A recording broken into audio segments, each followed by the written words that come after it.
बहुत समय पहले आनंद गांव नाम का एक बहुत ही सुंदर गांव था। उस गांव में सुबह होते ही अलग अलग खुशबू से गांव महकता। एक तरफ चाय वाला, एक तरफ मटन वाला, एक तरफ किसी का ढाबा और बीच में ऐसी गली का राजा समर छोले पूरी वाला। ये दुकान आज से 10 साल पुरानी थी।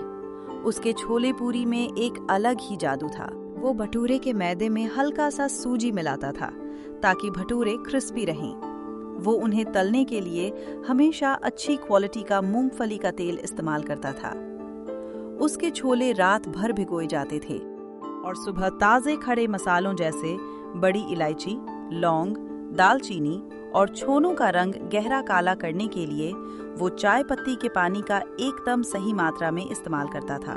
जब वह प्लेट पर परोसता, गर्मा गर्म फूले हुए पूरी, कोने में स्वादिष्ट छोले और साथ में सिरके वाले प्याज खाने का मजा 2 गुना कर देते थे।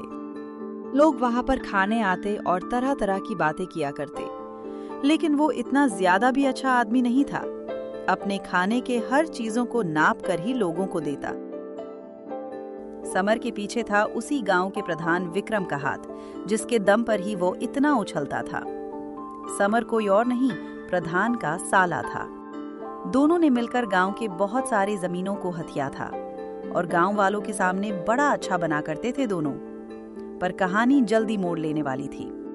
पास ही के सुंदरपुर नाम के गांव में महेश नाम का आदमी अपनी पत्नी मधु और पिथु बेटे के साथ रहता था, किंतु उनकी भी जीवन रेखा बड़ी डगमगाई हुई थी। अब मैं कहाँ जाऊंगी सेठ जी? वो भी घर पर नहीं है। कृपया हमें कुछ और दिनों का समय दे दें। अरे नहीं नहीं, तुम्हें और समय नहीं दिया जा सकता। आज दूंगा पैसे, कल दूंगा। करते हुए 5 महीने बीत गए। अब तुम्हें घर छोड़ना ही होगा। अगर चुका नहीं सकते तो कर्ज लेते ही क्यों हो? तभी महेश आ जाता है। चलो भाग्यवान, जो किसी की मजबूरी ना समझे वहां हम एक पल भी नहीं रख सकते। हाँ हाँ जाओ, तुम्हें रहने के लिए कहा किसने है? जल्दी विदा होकर मुझे मुक्त करो। जा रहा हूँ सेठ जी। आपने हमारे जरूरत के समय कर्ज दिया था, उसके लिए आपका बहुत बहुत धन्यवाद। भाग्यवान, अपना सारा सामान ले आओ, हम यहाँ से चलते हैं। हम लोग कहाँ जाएंगे? हमारे पास ना रहने के लिए कुछ है, ना कोई रिश्तेदार। इसके जैसे लालची व्यक्ति से और मैं विनती नहीं कर सकता। अगर इसके पैर भी पड़ जाऊं तो भी ये घर नहीं छोड़ने वाला। तुम देर मत करो और सामान ले आओ। भारी मन और थके हुए कदमों के साथ महेश का परिवार अपने घर की सीमाओं को पीछे छोड़ आया है। रास्ते अनजान हैं और मंजिल का कोई ठिकाना नहीं है। तपती धूप और लंबी राह ने मधु और पिट्ठू को निढाल कर दिया है और इधर समर अपना छोले पूरी का जादू पूरे गांव में चला रहा था। आओ भैया आओ, हमारे छोले पूरी खाओ। ओ भैया, ओ दीदी, ओ चाचा आओ, आओ समर के हाथ के स्वादिष्ट छोले पूरी खाओ। थोड़े और छोले डालना भाई इस प्लेट में, तुम्हारे छोले पूरी है ही इतने स्वादिष्ट। भैया स्वाद तो है, इसीलिए नाम है, और छोले खाना है तो मैं उसके भी पैसे लूंगा। इतना कहकर समर ने उसे व्यक्ति को और छोले दे दिए। तभी महेश और उसका परिवार उसी गांव में आ पहुंचा। भैया, इस गांव में रुकने की कोई व्यवस्था है क्या? कौन हो भाई तुम? इस गांव में तो नए नए लग रहे हो। कहाँ से आए हो तुम लोग? आपके इस गांव में पनाह की उम्मीद से आया हूँ, पास के ही गांव का। अगर आज रुकने का कोई व्यवस्था हो जाता तो मैं कल के लिए कुछ कर लूंगा। नहीं नहीं भाई, हम लोग आपको यहाँ पर नहीं रख सकते। गांव में अनजान लोगों को रखना सख्त मना है। अरे नहीं नहीं भैया, हम बहुत अच्छे आदमी हैं। वो तो किसी के माथे पर नहीं लिखा होता भैया कि कौन क्या है, पर हाँ तुम्हारी इतनी मदद कर सकता हूँ। गांव के विक्रम जी के पास जाओ, वे इस गांव के प्रधान हैं। वो तुमको कहीं रहने का अगर ठिकाना दे तो ठीक है। हाँ हाँ भाई, प्रधान जी के पास जाओ, यहाँ उनका ही चलता है। वही तुमको रहने का कोई स्थान दे सकते हैं। ठीक है भैया, आप सब लोगों का बहुत बहुत धन्यवाद। महेश उन लोगों को धन्यवाद देकर वहां से चला जाता है। तुम ये कहना चाह रहे हो कि तुम्हारे गांव के मुखिया ने तुम्हें निकाल दिया है ना? हाँ प्रधान जी, उनके पास अपना घर गिरवी रखा था, समय पर पैसे वापस नहीं कर पाया, इसीलिए उन्होंने मेरा सब कुछ छीन लिया। अच्छा, तो तुम्हें यहाँ रहने की अनुमति चाहिए। अनुमति की क्या जरूरत? तुम किसी के घर में किराए पर रह लो। नहीं नहीं प्रधान जी, हमारे पास इतने पैसे नहीं है कि हम नया घर किराए पर लेकर उसमें रह सकें। अगर आपके पास कोई जगह है तो आप दे दीजिए, हम वहां पर झोपड़ी बनाकर रह लेंगे। हाँ, मैं तुम्हें अपने जमीन या घर में तो जगह नहीं दे सकता, लेकिन पास ही एक जगह वो सरकारी जमीन है। अगर तुम चाहो तो वहां अपनी व्यवस्था करके रह सकते हो। उसकी चिंता आप मत कीजिए, कुछ ही दिनों में सब साफ सफाई करके उसे रौनक में ले आऊंगा। आपका बहुत बहुत धन्यवाद प्रधान जी।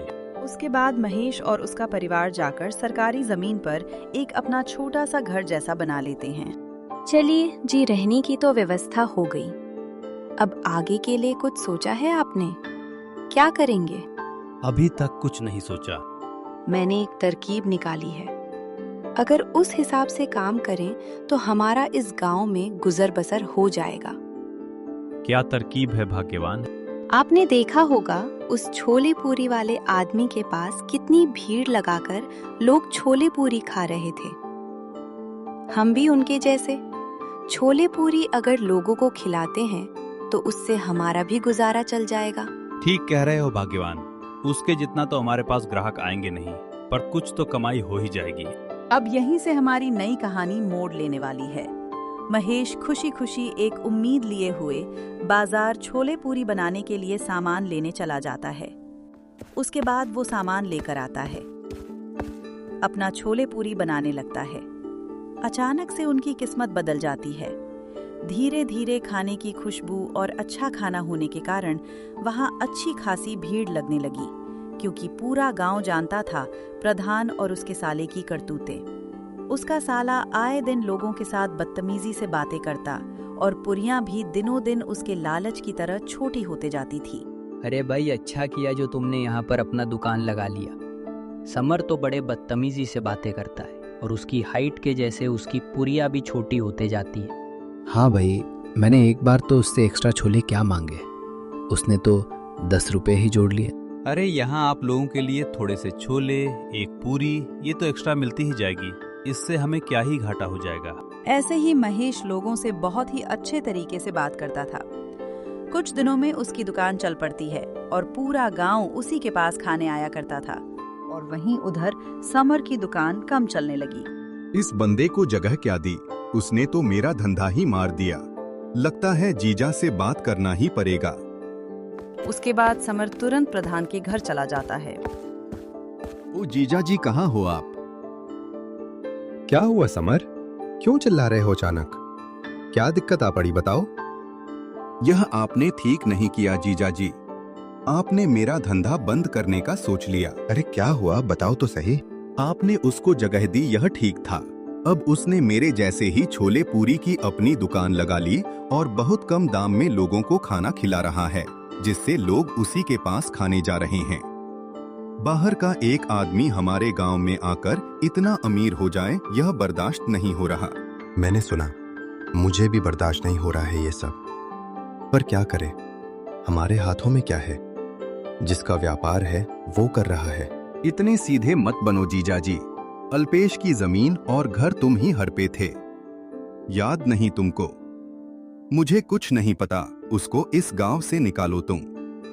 उसका कुछ करो, वरना मैं दीदी से तुम्हारी शिकायत कर दूंगा। अरे तुम्हारी दीदी तक बात क्यों ला रहे हो? संभालता हूं ना सब कुछ। तो कल ही चलते हैं और उसको निकाल कर आएंगे।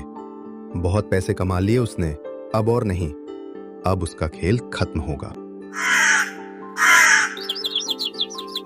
और महेश अपने दुकान पर ग्राहकों को संभाल रहा था। लोग बड़े चाव से छोले पूरी खा रहे थे। बेटा, मुझे कुछ खाने के लिए दे सकते हो? मेरे पास पैसे नहीं हैं। अरे काका, आप खाओ ना, हमारी भी कभी ऐसी स्थिति थी। आपको पैसे देने की बिल्कुल जरूरत नहीं।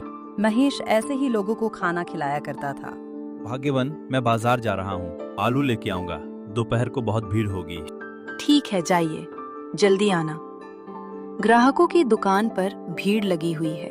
अच्छा भाग्यवान, मैं चलता हूँ। फिर उसके बाद महेश अपना बाजार करने के लिए चला जाता है। चलिए ठीक है, अब मुझे ही दुकान संभालना पड़ेगा। तभी अचानक से वहां पर एक आदमी यहाँ धमकता है।